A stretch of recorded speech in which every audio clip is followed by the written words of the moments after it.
शुभ सकाଳରେ ବ୍ୟଙ୍ଗ କବିତାଟିଏ ପଢ଼ିବୁ ନାହିଁ ପାଠ ହୋଇବୁ ନାହିଁ ଚାଟ ଆବୃତ୍ତି କରୁଛି।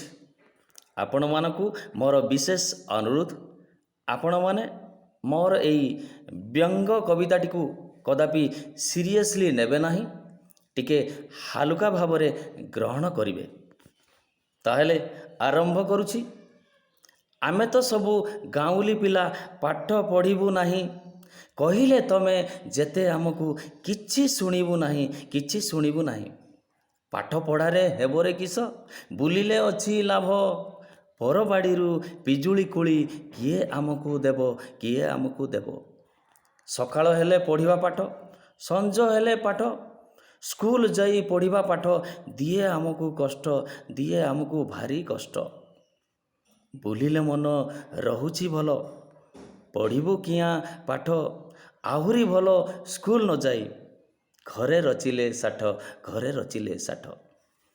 ଆଲି ଖେଳିବା, ବଲ୍ ଖେଳିବା, ତାସ୍ ଖେଳେ ଯେ ମଜା, ପାଠ ପଢ଼ାରେ କାହିଁରେ ମଜା, ପାଉଛେ ଖାଲି ସଜା, ପାଉଛେ ଖାଲି ସଜା।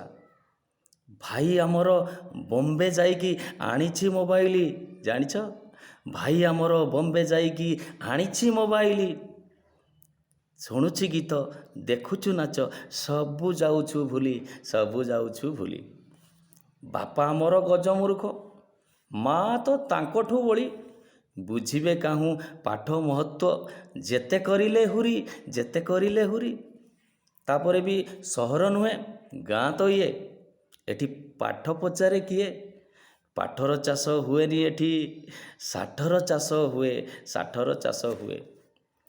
ପିଲାଠୁ ବୁଢ଼ା ସଭିଏଁ ଆମେ ଗୋଟେ ଭାଡ଼ିର ପାରା, ଭଲ କି ମନ୍ଦ ବୁଝୁନା କିଛି, ଭଲ କି ମନ୍ଦ ବୁଝୁନା କିଛି, ଧରାକୁ ମଣୁ ସରା, ଧରାକୁ ମଣୁ ସରା। ତେଣୁ ଆମକୁ କୁହନି କିଛି, ଆମେ ଅବାଧ୍ୟ ପିଲା, ପାଠ ବଦଳେ ଷାଠ ଆମକୁ ଦେଇଛି ଉପରବାଲା, ଦେଇଛି ଉପରବାଲା। ତାପରେ ବି ଦଉନ କିଛି, କହୁଛ ଖାଲି ତମେ କିଏ ହୋ ବାବୁ, ଆମେ ଯାହା କଲେ ତମର କ'ଣ ଯାଉଛି କୁହ ସବୁ। କେହି ତ କିଛି କହୁନାହାନ୍ତି, ତମେ କହିବ କିଆଁ? ଆମର ଯାହା ହେଲା ନୋହିଲା ବୁଝିବେ ବାପା ମା।